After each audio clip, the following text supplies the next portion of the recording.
কোটা সংস্কার আন্দোলনে উত্তাপ ছড়াচ্ছে সারা দেশে। বিভিন্ন বিশ্ববিদ্যালয়ে ঘটছে হামলা, ধাওয়া পাল্টা ধাওয়ার ঘটনা।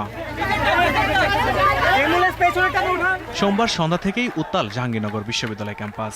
আন্দোলনরত শিক্ষার্থীদের মিছিলে হামলা, ধাওয়া পাল্টা ধাওয়ার আহত হয়েছে শিক্ষক, শিক্ষার্থী ও সাংবাদিক সহ কমপক্ষে 25 জন। বঙ্গবন্ধু হল ও বটতলা এলাকায় কোটা বিরোধীদের মিছিলে এই হামলা চালায় দুর্বৃত্তরা।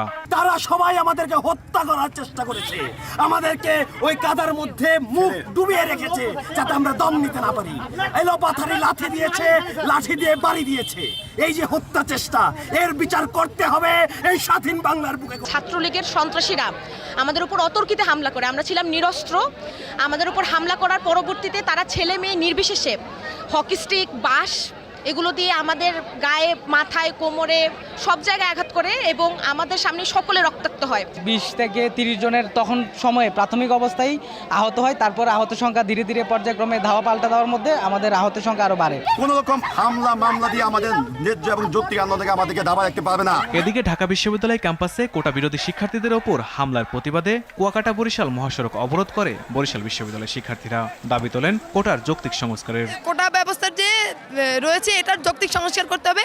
যতদিন পর্যন্ত এই যৌক্তিক সংস্কার না হবে আমরা মাঠে থাকবো। আমাদের দাবি যতক্ষণ আদায় না হবে ততক্ষণ আমরা রাজপথে আসি বা রাজপথে থাকবো। ক্যাম্পাসে কোনো ধরনের আক্রমণের সৃষ্টি হয়, পুলিশ আসুক বা যাই আসুক, আমরা সবসময় লড়ার জন্য প্রস্তুত থাকবো। চট্টগ্রাম নগরের 16 শহর রেল স্টেশন এলাকায় আন্দোলনরত শিক্ষার্থীদের সঙ্গে ধাওয়া পাল্টা ধাওয়ার ঘটনা ঘটেছে। এতে সাধারণ শিক্ষার্থী সহ কয়েকজন সংবাদকর্মী আহত হন।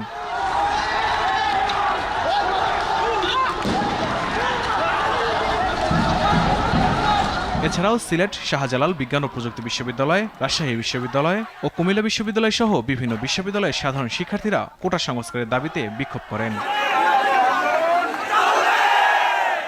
ইমরুল কায়েস, RTV।